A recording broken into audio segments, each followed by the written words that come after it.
ورحمۃ اللہ نحمدہ ونصلی علی رسولہ النبی الکریم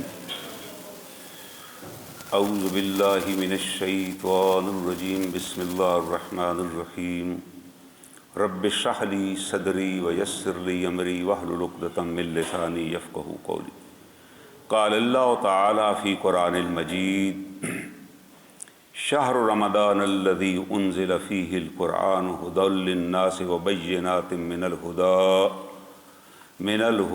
والفرقان فمن شہد منکم الشہر فلیصم ومن کان مریضا او علی سفر فعدۃ من ایام اخر یرید اللہ بکم الیسر ولا یرید بکم العسر ولتکملوا العدۃ ولتکبروا اللہ علی ما ھداکم ولعلکم تشکرون صدق اللہ العلی العظیم۔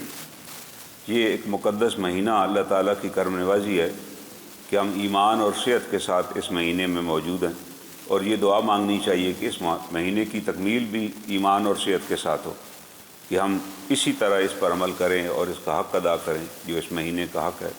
اور اللہ تعالیٰ اس کی فضیلت بھی بیان کر رہے ہیں کہ یہ وہ مہینہ ہے جس میں ہم نے قرآن پاک نازل کیا، اور قرآن پاک کیا ہے؟ وہ ہدایت ہے اور فرقان ہے، اور تم میں سے جو اس مہینے کو پالے وہ اس کے روزے رکھے۔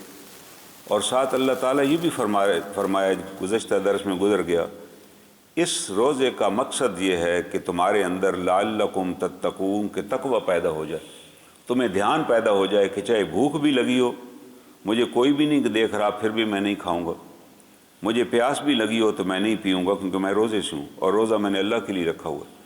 یہ بات بچوں کے اندر بھی ہے کہ ایک بچہ جو ہے 9 سال کا 10 سال کا جس نے روزہ رکھ لیا ہوتا ہے، اس کو بھی اگر کہیں کسی طریقے سے بہلا کر کہ چلو بھائی اندر آ کر تم کو شربت پی لو یا کچھ کھا لو، وہ بھی نہیں کھائے گا، جی میں روزے سے۔ یہ چیز اگر ہمارے اندر پیدا ہو جائے، مقصد ہے اس کو پیدا کیا جائے کہ جب اللہ تعالیٰ ہمیں کسی حلال چیز سے منع کر دیں تو پھر ہم نے حلال بھی استعمال نہیں کرنی۔ پانی پینا حلال ہے، کھانا کھانا حلال ہے، لیکن اللہ تعالیٰ فرماتے ہیں نہیں، جب تم نے روزہ کا ارادہ کر لیا اور آپ نے سحری کھا لی اذان فجر سے پہلے اور یہ نیت کر لی کہ اب میں روزہ رکھ رہا ہوں، اب اس کے بعد کوئی حلال چیز بھی آپ پر اس کی اجازت نہیں۔ یہ کھانا پینا جو حلال ہے اب آپ نہیں کر سکتے جب تک غروب آفتاب نہ ہو جائے، جب تک اختتام روزہ نہ ہو جائے، اس وقت تک ہم کچھ بھی نہیں لیتے۔ کوئی کہے چلے جی 5 منٹ رہتے ہی ہیں نا جی، کیا فرق پڑتا ہے، آگے ہم نے گاڑی پہ جانا ہے، آگے پتہ نہیں افطاری ملے گی کہ نہیں ملی تو 5-10 منٹ یہاں پہلے افطاری کر لیتے ہیں۔ 1 منٹ پہلے بھی اگر آپ نے جان بوجھ پر افطاری کر لی تو آپ کو روزہ نہیں ہوگا۔ اگر جان بوجھ کے کیا تو وہ تو پھر آپ کو اس کا کفارہ بھی دینا پڑا، آپ نے توڑا ہے روزہ۔ ایک قضا ہے، غلطی سے ہم نے سمجھا اذان ہو گئی۔ ہمارے ہاں بھی جہلوں کی کوئی کمی نہیں، ہمارے ملک کے اندر مغرب کی نماز جو ہے اس پہ صرف پہلے اذان ہوتی تھی۔ آج ہمارے ہاں ایسے جاہلین اکٹھے ہو گئے ہیں، وہ بھی صلاۃ و سلام بھی مغرب پہ باز نہیں آتی کہ اس سے پہلے لاؤڈ سپیکر آن کر کے صلاۃ و سلام شروع کر دیتے ہیں۔ ایک آدمی جو گھر میں بیٹھا وہ اس کو بیچارے کو پتہ نہیں ہوتا یار صلاۃ پڑھی جا رہی ہے یا اذان پڑھی جا رہی۔ پہلی بات ہے آپ دین کے اندر نئے تجربے کیوں کر رہے ہیں یار؟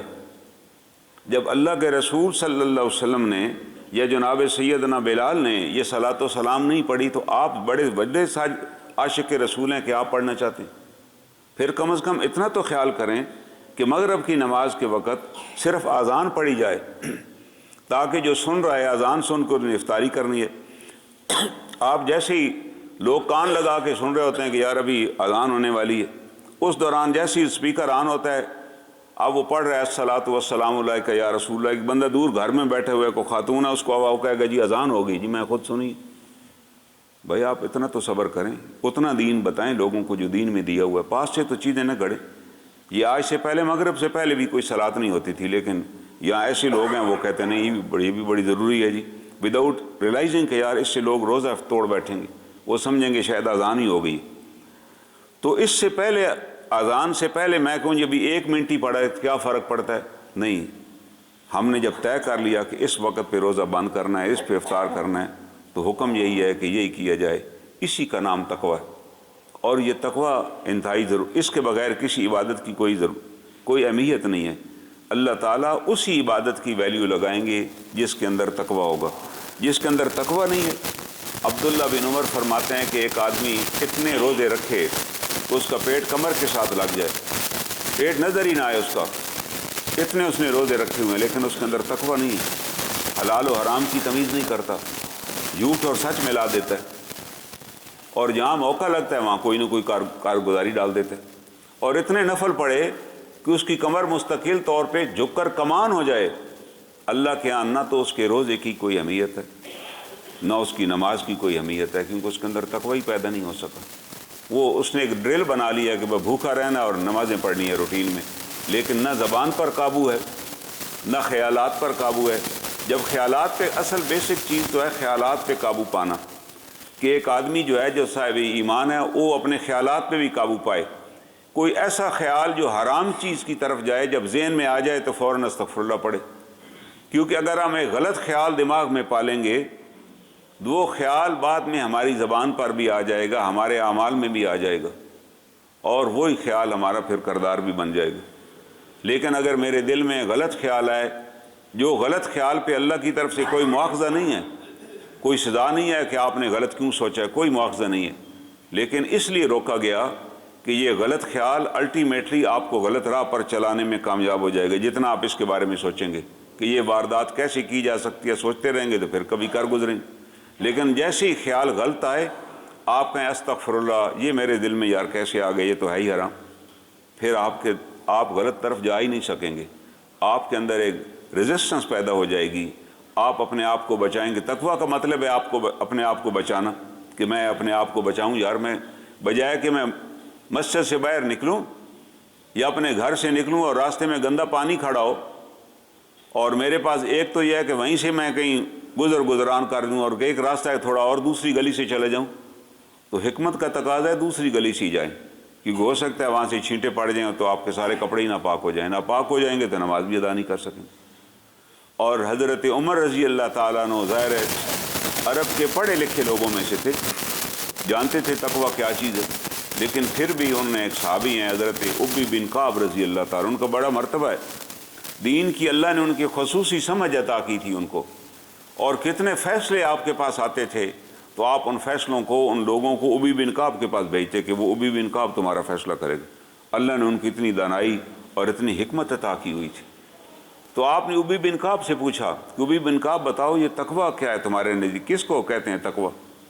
انہوں نے کہا امیر المومنین، کبھی آپ نے کسی جنگل میں سفر کیے جہاں درخت ہوتے ہیں اور کانٹے دار جھاڑیاں ہوتی ہیں، آپ کیسے گزرتے ہیں؟ آپ نے کہا میں اپنے کپڑے بچا کر گزرتے ہیں، یار کہیں کپڑے ہی نہ پھٹ جائیں کسی درخت کی ٹہنی میں الجھ کر۔ آپ نے کہا تقویٰ اسی کا نام ہے کہ زندگی میں اپنے آپ کو بچا کر چلو، اپنے آپ کو خواہ مخواہ نہ الجھاتے پھرو ہر چیز کے اندر، کہ جہاں جس کا کام مطلب ہی نہیں ہے وہاں بھی آپ موجود ہیں، جہاں کسی آپ کی گواہی کی بھی ضرورت نہیں وہاں بھی آپ گواہی دے رہے ہیں، کوئی اور کسی کا غلط کام ہو گیا تو وہاں بھی آپ ساتھ کھڑے ہوئے ہیں کہ نہیں جی ہماری برادری کا مسئلہ ہے۔ تو آپ نے کہا یہ کون سا تقویٰ؟ تقویٰ تو ہے احتیاط کرنے کا نام۔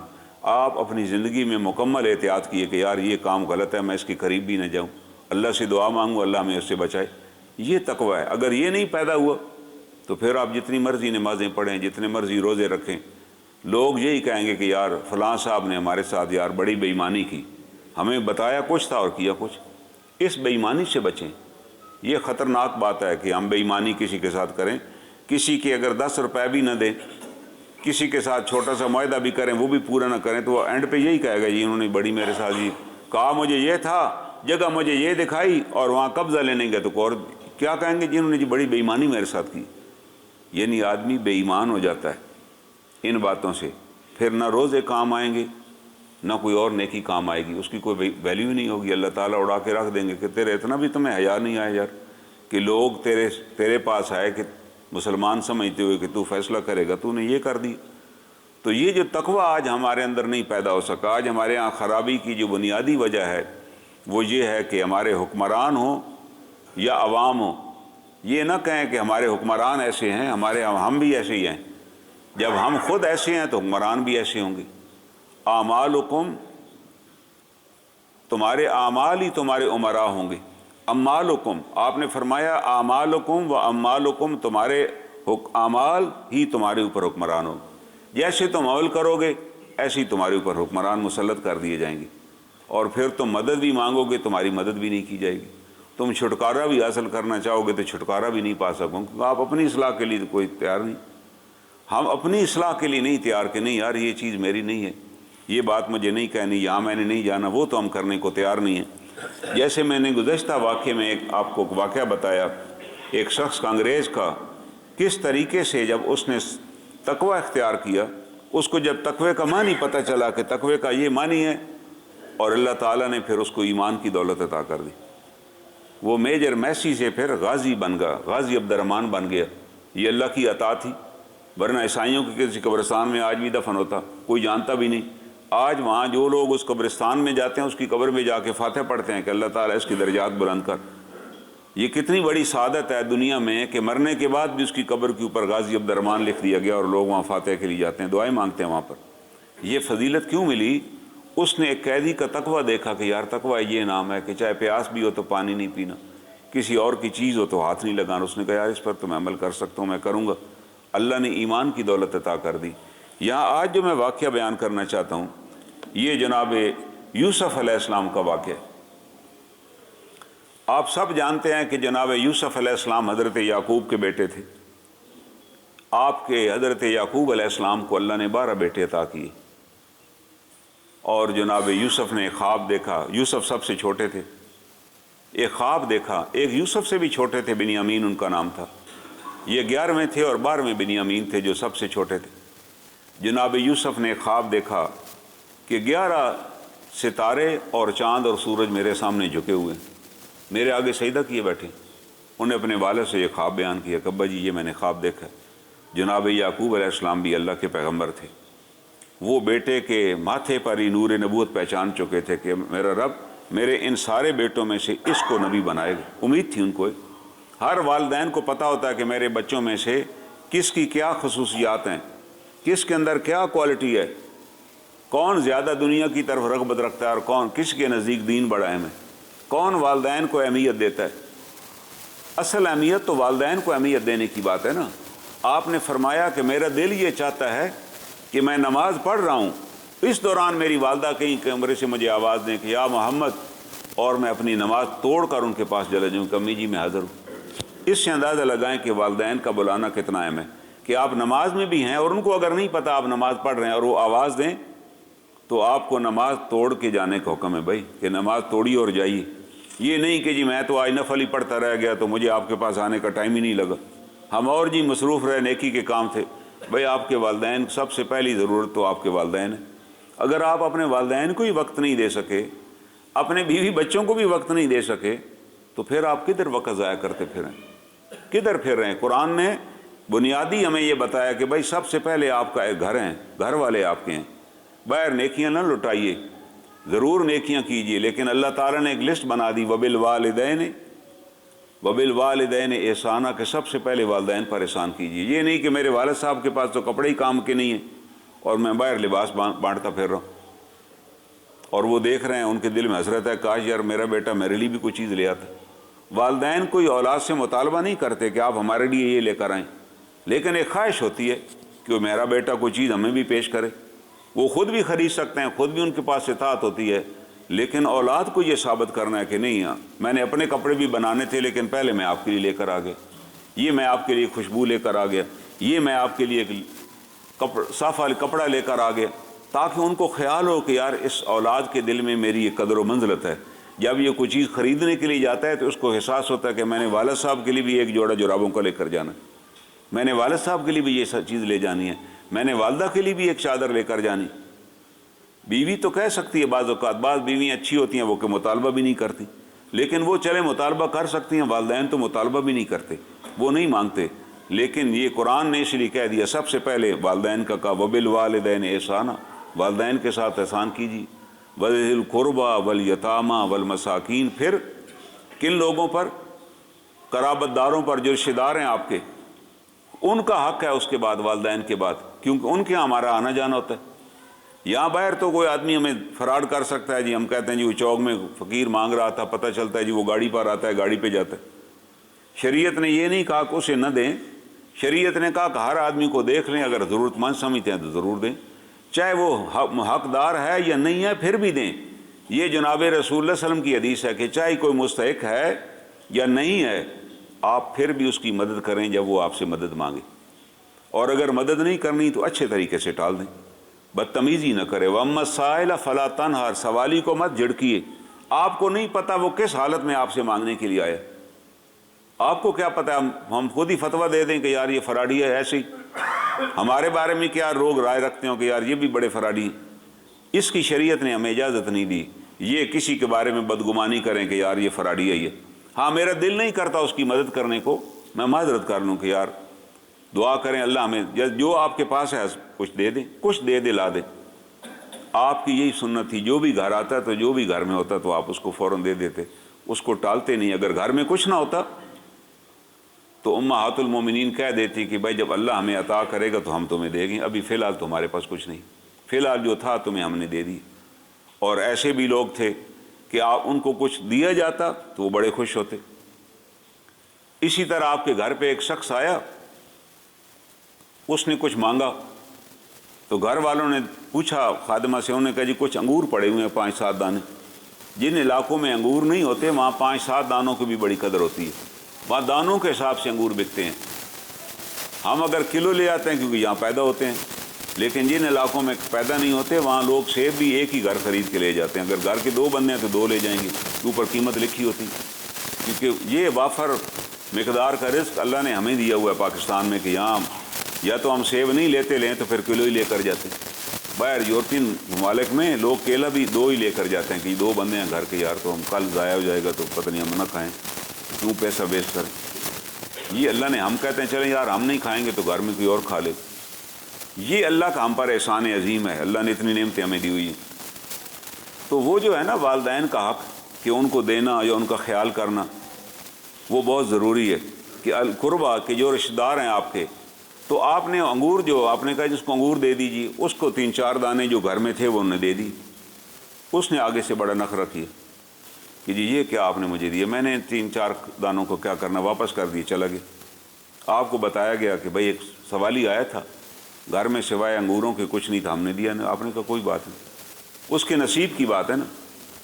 پھر اس دوران ایک اور سوالی آیا کسی اور دن، اس نے بھی سوال کیا تو گھر والوں نے کہا جی آج ہمارے گھر صرف ایک ہی کھجور پڑی ہے، کھجوریں پڑی تھیں لوگ کھا لیں اور ایک دانہ بچ گیا کہیں، وہ ایک کھجور کا دانہ اسے دے دیا گیا، اور اس شخص نے وہ کھجور پکڑی اور اس کو چوما اور باہر لوگوں کو بتایا کہ ھذا تمر من البیت رسول اللہ، یہ حضور صلی اللہ علیہ وسلم کے گھر سے مجھے کھجور ملی۔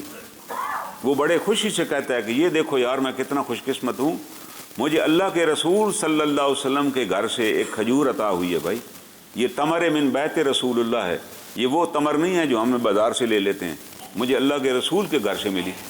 آپ نے جب یہ جملہ سنا تو آپ نے اپنی خادمہ کو کہا جاؤ اس کو روکو، اس شکر گزار فقیر کو روکو، اس شکر کرنے والے کو روکو۔ اور پھر آپ نے کہا کہ تم ام سلمہ کے گھر جاؤ، اس کے گھر کسی نے 40 درہم بھیجے ہوئے تھے، اور اس سے کہو کہ وہ 40 درہم اس شکر گزار فقیر کو دے دے۔ وہ انہوں نے رکھے ہوئے تھے کہ وہ مستحق کو آئے گا تو دیں گے۔ آپ نے کہا یہ سب سے زیادہ مستحق ہے، جس کو ایک کھجور بھی ملی تو اس کا شکر، اللہ کا شکر ادا کر رہا ہے کہ اللہ کا شکر ہے مجھے اللہ نے اپنے رسول کے گھر سے ایک کھجور عطا کی۔ تو اس لیے قرآن کہتا ہے لَئِن شَكَرْتُمْ لَأَزِيدَنَّكُمْ، اگر شکر ادا کرو گے تو ہم زیادہ دیں گے۔ یہ قانون فطرت ہے، آپ نے عمل کر کے بتا دیا صحابہ کو کہ بھائی شکر گزار کی یہ قیمت ہے۔ وَلَئِن كَفَرْتُمْ، ناشکری کرو گے، ان عذابی لشدید، تو میرا عذاب بڑا شدید ہے۔ یہ ناشکری ہے، نعمت کو روک لینا، کسی کو کچھ بھی نہ دینا کہ جی میں تو کسی فقیر کو دیتا ہی نہیں ہوں، یہ سارے ہی ایسی ہیں، بھائی نہیں یہ بھی فتویٰ نہ دے۔ ہاں حضرت عمر رضی اللہ، ہمارے سامنے صحابہ کی مثالیں موجود ہیں۔ حضرت عمر رضی اللہ تعالیٰ کے گھر پہ ایک شخص آیا، اس نے کہا جی مجھے کوئی روٹی دیجیے، آپ اندر سے روٹی لے کے باہر نکلے، دیکھا تو اس کے ہاتھ میں ایک تھیلا تھا روٹیوں سے بھرا ہوا۔ آپ نے کہا دکھاؤ، اس کے اندر 9-10 روٹیاں تھیں۔ آپ نے کہا یار تو مجھے روٹیوں کا تاجر لگتا ہے، کتنے بندے ہو؟ کہتا جی میں اکیلا ہی ہوں۔ اس نے کہا ایک اکیلے کے لیے ایک روٹی کافی تھی، تمہیں مل گئی تھی، جاتا اپنا کام کرتا، تم تو روٹیاں اکٹھی کرتے پھر رہے ہو۔ آپ نے ایک صحابی کو بلایا، تھیلا حوالے کیا، اپنی جو روٹی تھی وہ تو اس کو دی کہ یہ تو کھاؤ تم، تیری ضرورت ہے، باقی 9 روٹیاں اس نے کہا بیت المال کے اونٹوں کو ڈال دو، یہ مستحق نہیں ہے۔ یہ حضرت عمر کر سکتے ہیں، ان کی اتھارٹی ہے، ہماری یہ اتھارٹی بھی نہیں ہے کہ وہ آئے تو ہم چھین لیں، تلاشی لیں اور چھین کے بانٹنے شروع کر دیں، نہیں، ہم نہیں، لیکن اچھے طریقے سے ٹال دیجیے۔ لیکن یہ کہیے کہ اس کو ہم نہیں دیتے، آپ نے کہا ہو سکتا ہے سوالی گھوڑے پر سوار ہو کر آئے، وہ سوال کرے اور مستحق ہو، اس کے ساتھ کوئی حادثہ بھی تو پیش آ سکتا ہے۔ آپ نے کہا جو مدد کر سکتے ہیں اللہ، کیونکہ ہم نے تو مدد اللہ کی رضا کے لیے کرنی ہے، اس لیے کیجیے۔ اور پھر اللہ نے حکم دیا کہ یتیموں اور بیواؤں کو اور مساکین کو جو آپ کی بستی میں رہتے ہیں ان کی ضروریات بھی پوری کیجیے، ان کو بھی دیجیے۔ وقولوا للناس حسنا، اور لوگوں کے ساتھ اخلاق کے ساتھ پیش آئیے۔ یہ قولوا للمسلمین نہیں ہے کہ مسلمانوں کے ساتھ اخلاق کے ساتھ پیش آئیں، یہ ہے للناس، کوئی بھی انسان ہے چاہے وہ یہودی ہے یا عیسائی ہے یا ہندو ہے یا سکھ ہے، آپ نے اس کے ساتھ اخلاق کے ساتھ ہی پیش آنا ہے۔ یہ اخلاص ہی تھا، یہ اخلاق ہی تھا جس کی وجہ سے وہ مشرکین مکہ جو تھے وہ ایمان لے آئے اور صحابہ اکرام بن گئے۔ آج ہم ان کے ناموں کے ساتھ رضی اللہ تعالیٰ عنہ کہتے ہیں، ان کی اس کی وجہ سے انہوں نے جب اللہ کے رسول صلی اللہ علیہ وسلم کا اخلاق دیکھا تو انہوں نے کہا نہیں، یہ اخلاق کسی جھوٹے آدمی کا ہو ہی نہیں سکتا، باقی آپ اللہ کے سچے رسول ہیں۔ تو ہمارے پاس اللہ نے کتنی بڑی نعمت دی ہوئی ہے، جناب رسول کریم صلی اللہ علیہ وسلم کا اخلاق ہمارے پاس ہے، آپ کی کتاب ہمارے پاس ہے۔ ان کو چھوڑ کے وہ چیزیں جن کا دین سے کوئی تعلق نہیں، ہم ان پر عمل کرتے پھر رہے ہیں اور آپس میں لڑ مر رہے ہیں، یہ بھی ہماری حماقت ہے، یہ بھی ہمیں نہیں کرنا۔ اور قرآن پاک میں آتا ہے کہ وہ انہوں نے اپنے بیٹے کو بتا دیا کہ بیٹا لا تخصص رویا کا، اس خواب کا کسی ذکر نہ کرنا۔ لیکن بھائیوں نے اس زمانے میں چھوٹے چھوٹے گھر تھے، ان کی کسی بیوی نے سن لیا، اپنے بچوں کو بتا دیا، ان بچوں نے محسوس کیا کہ جب یوسف آتے ہیں تو حضرت یعقوب اس کو گود میں بٹھاتے ہیں۔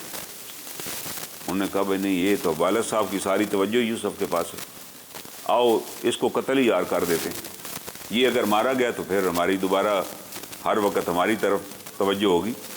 ایک بھائی نے کہا قتل کرنے کی ضرورت نہیں، کسی کنویں میں جا کے پھینک دیتے، کنویں میں پھینک دیے، وہاں سے نکالے گئے، مصر میں آئے، وہاں بیچ دیے گئے۔ وہاں کی ایک بڑے رئیس زادے نے جو کہ وہاں کا وزیر خزانہ تھا عزیز مصر، اس نے خرید لیا، اس کی بیوی کے پاس آ گئے، اس نے پالا، ایک خوبصورت ترین نوجوان تھے، اس نے گمراہ کرنے کی کوشش کی، یہاں تک کہ کوڑے مروائے کہ آپ یا تو میری بات مانیں یا میں آپ کو مرواؤں۔ اور آپ نے کہا نہیں، میں وہ کام نہیں کروں گا جس کا اللہ نے مجھے اجازت نہیں دی۔ آپ نے کہا تیرا خامد میرا محسن ہے جس نے میرے اپنے گھر میں مجھے پناہ دی، اور تو نے بھی میرا خیال رکھا، اور اب یہ کیسے ہو سکتا ہے کہ میں اپنے خامد کی جائیداد کے اندر، اس کی جان عزت کے اندر ڈاکہ ڈالوں، خیانت کروں؟ نتیجتاً جیل بھیج دیے گئے۔ آپ نے دعا مانگی اللہ تعالیٰ میرے لیے جیل جانا بہتر ہے بجائے کہ میں یہاں کو گناہ کر بیٹھوں۔ اللہ ہی بچانے والے تھے نا، آپ جیل میں چلے گئے، پھر جیل میں رہے، 10 سال جیل میں گزارے، اور اس دوران پھر بادشاہ اللہ نے اب ٹائم آ گیا ان کی رہائی کا، یہ فیصلہ اللہ نہیں کرنا تھا۔ بادشاہ کو خواب آیا، اس خواب کی کوئی تعبیر بتا ہی نہیں سکتا تھا۔ نتیجے نے قیدی نے کہا کہ یار جیل میں قیدی میں نے دیکھا تھا، یوسف اس کا نام تھا، وہ تعبیر لوگ پوچھتے تھے ادھر ہی بتا دیتے تھے، وہ یہ بھی بتا دیتے تھے آج کھانے میں کیا ہے۔ تو بادشاہ نے کہا یار ان کو بلاؤ، آئیے۔ جناب یوسف علیہ السلام کے پاس شہر کا کوتوال گھوڑے لے کر آیا کہ جی بادشاہ آپ کو یاد کر رہے۔ آپ نے جانے سے انکار کر دیا، آپ نے کہا نہیں میں اس طرح نہیں جاؤں گا، مجھ پر ایک الزام ہے، اس الزام کے تحت مجھے یہاں بند کیا گیا، میں چاہوں گا کہ پہلے میری تحقیق ہونی چاہیے، اس الزام سے بری ہو جاؤں تو پھر مجھے بادشاہ کے پاس لایا جائے، کیونکہ اگر میں ابھی آ گیا اور بادشاہ کو میں نے تعبیر بتا دی پھر میرے خلاف کوئی تحقیق کر ہی نہیں سکے گا، جرت ہی کوئی نہیں کرے گا، کہے گا یار بادشاہ کو اس نے خواب بتایا ہوا، بادشاہ ساتھ بٹھاتا ہے۔ یہ آپ کو پتہ تھا جب میں خواب بتاؤں گا پھر میں بادشاہ کا مسند نشین ہو جاؤں گا کہ یہ خواب تو کوئی پورا مصر نہیں بتا سکتا، اور اس وقت میں اگر کہوں انکوائری تو کسی نے بات ہی نہیں کرنی، تو پہلے اس کی انکوائری ہو جائے۔ بادشاہ بڑا حیران ہوا، اور جناب رسول کریم صلی اللہ علیہ وسلم حضرت یوسف کی عظمت بیان کرتے ہیں۔ آپ کہتے ہیں یوسف کتنے عظیم تھے، 10 سال سے قید خانے میں پڑے تھے، انڈر گراؤنڈ قید خانہ تھا، وہ سخت ترین قید خانہ، جہاں اس ملکہ کے کہنے پہ ان کو کوڑے بھی مارے جاتے تھے۔ لیکن آپ نے کہا اگر میں قید میں ہوتا اور مجھے اس وقت کا بادشاہ بلاتا تو میں کوئی شرط نہ لگاتا، میں فوراً ہی باہر آ جاتا کہ چلو پہلے رہا تو ہو جائیں۔ کہتے ہیں یوسف کتنا عظیم المرتبت شخص تھا کہ اس کو بادشاہ نے کہا میں رہا بھی کرتا ہوں، کہتے نہیں میں نے رہا نہیں ہونا، آپ پہلے میری انکوائری کرائیں۔ اور پھر بادشاہ نے لوگوں سے پوچھا کہ بھئی کیا وجہ تھی، وہ جو جرم جس پہ الزام میں بند کیا گیا تھا، تو وہ تمام خواتین بلائی گئیں، انہوں نے کہا جی حاشا وکلا، وہ تو بڑے نیک پاک انسان تھے، ہم نے الزام لگا کے انہیں بند کرا دیا۔ اور وہ بالکل، اب بادشاہ نے کہا ہاں اب بلائیے ان کو۔ اب بتایا گیا کہ آپ بری ہو چکے ہیں، آپ پہ جن لوگوں نے الزام لگایا تو انہوں نے معافی مانگ لی ہے۔ جناب یوسف علیہ السلام پھر تشریف لائے بڑی عزت اور اکرام کے ساتھ۔ آپ نے کہا یہ سوال میں نے اس لیے نہیں پوچھا کہ میری انکوائری کی جائے کہ تاکہ میں کسی کو ذلیل کروں، کسی کو رسوا کروں، نہ میں چاہتا ہوں ان کے خلاف کو۔ بادشاہ نے کہا ان کو سونے کا نہیں سزا نہیں دینی، جو بات گزر گئی ان کو سب کو معاف کر دیجئے۔ میں نے صرف یہ سوال اس لیے پوچھا تھا تاکہ آپ لوگوں کو پتہ ہو جائے کہ میں نے عزیز مصر کے گھر خیانت نہیں کی، جو میرا موسم تھا، کیونکہ اللہ تعالیٰ خیانت کرنے والوں کو عزت نہیں دیتے۔ میں نے یہ بتانا چاہتا تھا اس پوری قوم کو کہ کبھی خیانت نہ کرنا ورنہ عزت سے محروم ہو جاؤ گی، یہ میں بتانا چاہ رہا تھا۔ اور اس کے بعد اللہ تعالیٰ نے ان کو عزیز مصر کی مرنے کے بعد ان کو عزیز مصر بنا دیا گیا، پھر سارے اختیارات ان کے پاس آ گئے۔ اور پھر ان خیالات کے بعد وہ جو بھائی تھے ادھر قید پڑ گیا، وہ غلہ لینے کے لیے بھی ان کے پاس آیا کرتے اور یہ ان کو غلہ دیتے۔ پھر وہ باقی بھائیوں کو بھی انہوں نے بلوایا اور اس وقت انہوں نے ان سے پوچھا کہ تمہیں یاد ہے، ان کے والد نے کہا جاؤ اپنے بھائی کو ڈھونڈو اور ہو سکتا ہے یوسف کو بھی ڈھونڈو۔ انہوں نے کہا ہنسے آگے سے کہ جی 40 سال ہو گئے آپ کو روتے ہوئے، آپ یوسف تو ہڈیوں میں مٹی میں مل گیا ہوگا ابھی تک، ابھی کیا کون سے یوسف کو آپ یاد؟ اور انہوں نے کہا نہیں، اللہ کی رحمت سے نا امید نہ ہونا، مجھے اللہ کی رحمت پر یقین ہے، اللہ میرے بیٹوں کو لوٹا دے گا۔ اور جب وہ دوبارہ آئے اور کہنے لگے جی ہمارے بڑے حالات خراب ہیں، ہمیں کو راشن عطا کیجیے، حضرت یوسف علیہ السلام ان کو ہر دفعہ راشن دیتے اور جب وہ گھر جا کر راشن کھولتے تھے جو پیسے لاتے تھے وہ بھی اس کے اندر پڑے ہوتے تھے۔ آپ ان پر احسان کرتے، لیکن اللہ کا حکم نہیں تھا بتانے کا۔ اب اللہ نے حکم دے دیا اب ان کو بتائیے۔ تو انہوں نے پوچھا ان سے، تو اس وقت انہوں نے کہا کہ تمہیں یاد ہے کہ تم نے یوسف کے ساتھ کیا کیا تھا؟ اس سے پہلے وہ اپنے بھائی بنیامین کو پہچان چکے تھے، تو وہ بڑے حیران ہوئے۔ انہوں نے فوراً دیکھا، اب ان کو خیال آ گیا کہ وہ چہرے کے اندر وہ جو اللہ نے جو ان کو حسن عطا کیا تھا، کتنا خوبصورت ترین انسان تو ہمارا بھائی ہو سکتا ہے، یعقوب کی اولاد تھی۔ انہوں نے کہا انت یوسف؟ کہتا ہاں میں ہی وہ یوسف ہوں۔ وہاں انہوں نے یہ نہیں کہا کہ یار تم کیسے لوگ ہو کہ تم نے مجھے مارا، مجھے کنویں میں پھینک دیا، مجھے وہاں سے قافلے نے نکالا، پھر تم نے پیسے لے کے مجھے قافلے والوں کے ہاتھ بیچ دی۔ پھر والد کو 40 سال تک رلایا، اتنا رلایا کہ اس کی آنکھیں ہی جاتی رہیں رو رو کے۔ اس کو نہیں بتایا کہ یار ہم نے اس کو بیچ ڈالا تھا، وہ کسی ملک میں زندہ ہوگا۔ آپ نے کہا کہ نہیں، آپ دیکھیے پیغمبر کو اللہ نے کتنی بڑی شان عطا کی ہے کہ وہ یہ نہیں کہتے کہ یار تم نے میرے ساتھ کیا کیا۔ انہوں نے آگے سے یہی کہا آنا یوسف وہذا اخی، اور میں یوسف ہی ہوں اور یہ میرا بھائی بنیامین ہے، چھوٹا بھائی، وہ بھی اب میرے پاس ہے۔ اور ساتھ انہوں نے یہ بھائیوں کو بتایا قد من اللہ علینا، ہمارے رب نے بے شک ہم پر احسان کیا، اللہ نے ہم پر احسان کیا۔ یہ نہیں کہا کہ اللہ نے مجھ پر احسان کیا، اللہ نے ان پر بھی تو احسان کیا نا، وہ تو کسی دیہات میں رہتے تھے، اب وہ عزیز مصر کے بھائی کے طور پہ کھڑے تھے۔ ایک آدمی کو پتہ چلے کسی دفتر میں جائے کام سے، اسے پتہ چلے یار تیرا چچا زاد بھائی یہاں کمشنر لگا ہوا ہے، تو اس کے تیور ہی بدل جائیں گے، کہتا ہے یار آپ تو اندر جا کر کام کرائیں گے، اب تو پتہ چل گیا میرا چچا یہاں بیٹھا ہوا۔ انہوں نے کہا کہ من اللہ علینا، اللہ نے ہم پر احسان کیا کہ تم کو عام بندے نہیں ہو اس وقت مصر میں، تم عزیز مصر کے بھائی ہو۔ اللہ نے مجھے عزیز مصر بنایا ہے، لیکن یہ فضیلت تمہیں بھی تو ملی کہ تم عزیز مصر کے بھائی ہو اور آج میرے سامنے کھڑے ہو۔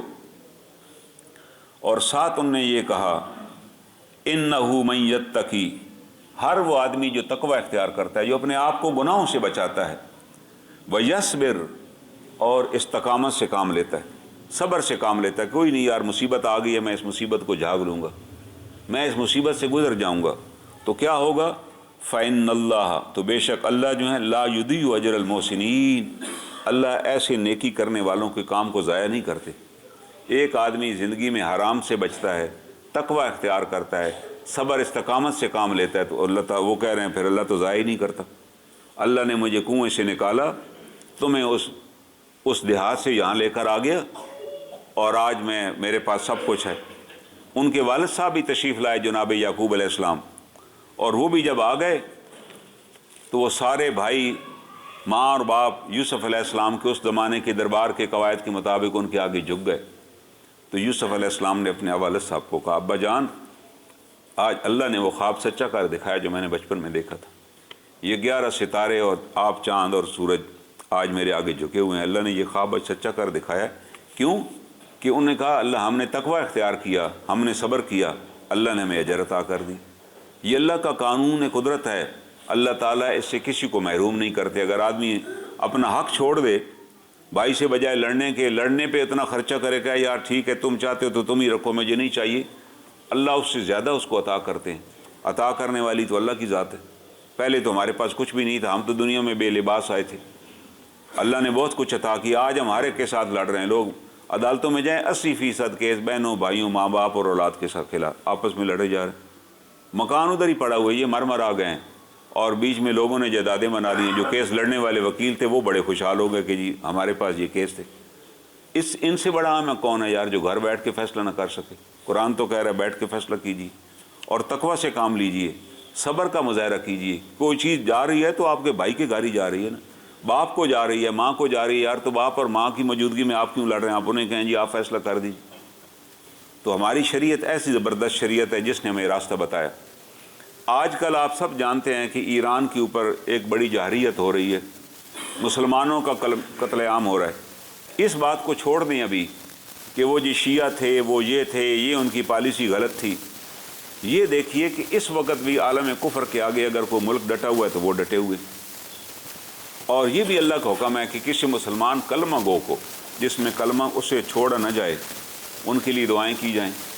ان کے لیے جو ہم کر سکتے ہیں وہ کریں, جو ہماری استطاعت ہو, کہ اللہ ان کو کامیابی عطا کرے. اور اللہ کامیابی دے گا اور اللہ ان کو ہلاک و رسوا کرے جن نے فلسطین سے لے کے آج تک ہر علاقے میں قتل عام بھی مسلمانوں کو کرتے پھر رہے ہیں. وہ بدترین دشمن ہیں. قرآن نے اس لیے کہا لا تتخذوا اليہود والنصارى اولیاء, کہ یہودیوں اور عیسائیوں کو اپنا دوست نہ بنائیں. ہمارے جاہل حکمران ہیں, اللہ نے ہمیں مسلط ہمارے اوپر کیے ہوئے ہیں کیونکہ ہم خود جاہل ہیں. اور وہ کہہ رہے ہیں ہم یہ نوبل نام کا حقدار ہے خبیث آدمی. بھائی تم اپنا شکل تو دیکھو, اس بندے کو دیکھو اس کے کیا کرتوت ہیں, اس کے بھی ہم ہی ذمہ دار ہیں. اس وقت سب سے زیادہ لوگ ایران میں شہید ہو رہے ہیں, یا دوسرے نمبر پہ پاکستان میں شہید ہوئے. یہاں بھی کوئی 3 درجن سے زیادہ لوگ شہید ہو گئے. اور وہ کیسے شہید ہوئے؟ اپنی حماقت کی وجہ سے کہ آؤ یار ان کی ایمبیسی پر جا کر حملہ کرتے. او بھائی وہ تو ان پر روس امریکہ حملہ کر رہا ہے, وہ شہید ہو رہے ہیں, تو تم نے اپنی ملک کے اندر اپنی عمارتوں کو جا کر حملہ کرنا شروع کر دیا. گلگت میں انہوں نے کہا جی یہ فوج کا سکول ہے, اس کو بھائی سکول تو فوج نہیں بنایا لیکن پڑھتے تو آپ کے بچے ہیں. جلا دیا جی بیٹھ. وہاں بھی 6-7 بندے مار دیے. کراچی میں بھی 23 بندے مار دیے. اور بھائی ایران میں بھی امریکہ کا سفارت خانہ ہے, انہوں نے تو اس پر حملہ نہیں کیا. اور دنیا میں بھی سفارت خانے ہیں, سفیر, اور وہ سفارت خانے کا کیا قصور ہے؟ قصور تو اس خبیث کا ہے جو وہاں بیٹھا امریکہ میں پالیسی چلا رہا ہے. تو یہاں آپ اپنی عمارات کیوں جلا رہے ہیں؟ اپنے ہی بندوں کو مار رہے ہیں اور مر رہے ہیں. اس سے اندازہ لگائیں ہم کتنی جاہل قوم ہے. حکمران نہیں جاہل, ہم خود بھی جاہل ہیں. ہمیں آج موقع ملے جناب رسول کریم صلی اللہ علیہ وسلم کا خاکہ بنائے تو قرآن نے کہا وہ تمہیں اذیت دیں گے تو صبر سے کام لینا. ہم کیا کریں گے؟ جلوس نکالیں گے اور جو گاڑیاں سڑک پہ ہوں گی وہ جلا دیں گے. درجنوں گاڑیاں جلا دی گئیں گلگت میں, لاہور میں اور کراچی میں. وہ کو امریکیوں کی تھی, ہر ایک پاکستانیوں کی تھی. یعنی اس سے اندازہ لگائیں کہ ہم کتنی جاہل ترین قوم ہے دنیا میں کہ لڑ وہ رہے ہیں, شہید وہ رہے ہیں, اور اپنے گھر میں ہم ایک دوسرے کو مار کے شہید ہو رہے ہیں اور سمجھ رہے ہیں شہید ہے. اور بڑے ایک مولانا صاحب ہیں گلگت کے, کل انہوں نے باقاعدہ تقریر کی اور لوگوں سے معافی مانگی کہ میری غلطی تھی, میں نے ہی اکسایا تھا کہ آؤ نکلو اور جلاؤ, اور میرے جلانے کے نتیجے میں اتنے لوگوں کی موت ہوگی, میں معافی مانگتا ہوں, مجھے معاف کر. بھائی اس کو یار پکڑو یار, یہ معافی کون سی ہے؟ کتنے بندے مروا کر, اتنی عمارات جلوا کر, اب تمہیں ہوش آیا جا. تمہیں یہ بھی نہیں پتہ کس موقع پہ کیا کام کرنا ہے. کس قسم کے لوگ ہو یار تم. دوسرا, اس وقت ملک کے اندر بھی کیفیت ہو جائے گی. آج آپ نے دیکھا ہوگا پیٹرول پمپوں کے اوپر لائنیں لگی ہوئی ہیں کہ ظاہر ہے لوگوں کو پتہ ہے کہ وہاں سے تیل آنا بند ہو جائے گا تو یہاں بھی تیل نہیں ملے گا, تو بغیر ضرورت کے بھی کہیں نہ نکلے, ضرورت کے تحت جائیں. اسی طرح جو بنیادی ضروریات کی چیزیں ہیں وہ بھی اپنے گھروں میں رکھیں. کھانے پینے کی چند چیزیں, دالیں ہو گئیں, کوئی اس قسم کی چیزیں, چینی ہے, راشن کی آئٹم ہے, ذخیرہ اندوزی نہیں, لیکن یہ اپنے لیے نہ رکھیں, لیکن یہ رکھیں کہ یار یہ میرا پڑوسی ہے, یہ بیمار ہے, کام پر بھی نہیں جاتا, اس کے گھر بھی راشن ہونا چاہیے. اس نیت کے ساتھ راشن لے آئیے تاکہ کسی کے گھر پہنچائیں. یہ بیوہ ہے ہمارے پڑوس میں, اس کے گھر پہ کچھ نہیں، اگر کوئی ایسا قید ہو گیا تو ان کا کیا بنے گا، ان کے بچوں کا؟ ہمارے پاس تو ہے۔ رمضان کے مہینے کا مقصد بھی یہ ہے کہ دوسروں کی ضروریات پہ نظر رکھی جائے، ان کی ضروریات پوری کی جائیں۔ اگر ہم صرف روزے رکھ رہے ہیں اور نمازیں پڑھ رہے ہیں، آپ نے جب صحابہ کرام رضوان اللہ اجمعین کو روزے رکھتے دیکھا اور نمازیں پڑھتے دیکھا تو آپ نے انہیں خبردار کیا، آپ نے کہا تم بے شک نمازیں پڑھو، اللہ تعالیٰ تمہاری ایک بھی نماز قبول نہیں کرے گا اگر تمہارا پڑوسی رات کو بھوکا سو گیا اور تو نماز نہیں پڑھتا رہ گیا۔ تو ان صحابہ نے پوچھا کہ اللہ کے رسول صلی اللہ علیہ وسلم پڑوسی سے کیا مراد ہے؟ آپ نے کہا 40 گھروں تک تمہارا پڑوس ہے، 40 گھروں تک ہمارا پڑوس ہے، ہمیں ان 40 گھروں تک پتہ ہونا چاہیے کہ کون مستحق ہے میرے پڑوس میں، کون یتیم ہے، کون مسکین وہ ہے جو اچھا کاروباری تھا، حادثے کا شکار ہو گیا، کاروبار تباہ ہو گیا کسی وجہ سے، کسی نے فراڈ کر لیا، پیسے چھن گئے، آگ لگ گئی۔ قرآن کہہ رہا ہے اس کو کھڑا کیجئے، یہ ساکن ہو چکا ہے۔ تو شریعت تو ہماری شریعت تو یہ سکھا رہی ہے کہ بھائی آپ اپنے محلے کے، اپنی برادری کے یتیموں مساکینوں کی ضروریات کو دیکھیں، ان کی ضروریات پوری کریں، اللہ ہماری ضرورت خود ہی پوری کر دے گا۔ آپ یہ طے کر لیں کہ یار ابھی آئندہ ہو سکتا ہے حالات کیسے ہو جائیں، جب پیٹرول اور ڈیزل کی قیمت بڑھے گی تو ارشاد کھانے پینے کی چیزوں کی قیمت خود بخود بڑھ جائے گی۔ تو کم از کم ہم یہ تہیہ کریں کہ یار میں اپنے محلے کے 4 گھر ایسے ہیں یا 3 گھر ایسے ہیں جن کی ضرورت کی وہ چیزیں جو میرے گھر ہونی چاہیے میں آج ان کے گھر پہنچا دوں گا، تاکہ کل ان کو شکایت کا موقع نہ ملے، کل ان پر کوئی سختی نہ آئے۔ آپ کسی ایک گھر کی بھی ضرورت پوری کیجئے، اللہ تعالیٰ آپ کے گھر کی ضرورت پوری کرے گا۔ یہ اللہ تعالیٰ کا وعدہ ہے۔ اللہ تعالیٰ نے یہ نہیں کہا کہ اپنی ضروریات کے پیچھے، اللہ کہہ رہے نہیں آپ دوسرے کی فکر کریں، تمہاری فکر کرنے والی ذات موجود ہے، وہ تمہاری فکر کرے گی۔ صحابہ نے عمارات نہیں بنائیں، ان نے مال نہیں بنایا، جائیدادیں نہیں بنائیں، اللہ کی راہ میں سب کچھ دیا۔ تو مصر اور شام میں اور ایران میں جتنے محلات بنے ہوئے تھے اللہ نے ان کو گھر بیٹھے عطا کر دی۔ صحابہ ان محلات میں رہتے تھے، وہ محلات انہی میں تقسیم ہوئے کیونکہ وہ بادشاہ تو مارے جا چکے تھے۔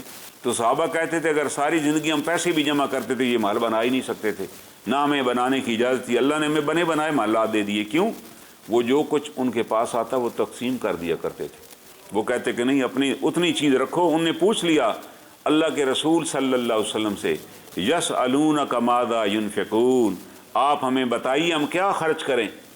اس کا جواب اللہ کے رسول صلی اللہ علیہ وسلم نے نہیں دیا، اس کا جواب اللہ نے براہ راست دیا، قل العفو، جو تمہاری ضرورت سے زائد ہو وہ اللہ کی راہ میں خرچ کرو، اپنی ضرورت سے زائد رکھو نہیں، وہ خرچ کیجئے اور اللہ پر توکل کیجئے جس نے تمہیں سب کچھ عطا کیا ہے۔ اللہ تعالیٰ سے دعا ہے اللہ تعالیٰ ہمیں ان آیات کی معرفت نصیب فرمائے۔ اب آخری بات سن لیجئے، صدقہ فطر، فطرانہ ہمیں آخری دن ادا نہیں کرنا، ہم اسی امید پہ رہتے ہیں پتہ نہیں آخری دن شاید نہ آئے اور فطرانہ بچ جائے۔